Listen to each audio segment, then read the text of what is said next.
On the eerie morning of December 26, 2004, the Indian Ocean showed its terrible power. A huge undersea earthquake, one of the biggest ever, shook the Earth with a magnitude of 9.1 to 9.3. From the ocean's depths, a massive tsunami formed, racing across the water at speeds up to 500 miles per hour.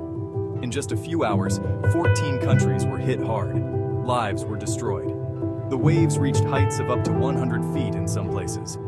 In India, the small island of Car Nicobar was nearly wiped out, its airport completely gone. Survivors remember the ocean pulling back, revealing the seabed, a sign of the coming disaster. This dark day is a reminder of nature's unstoppable power.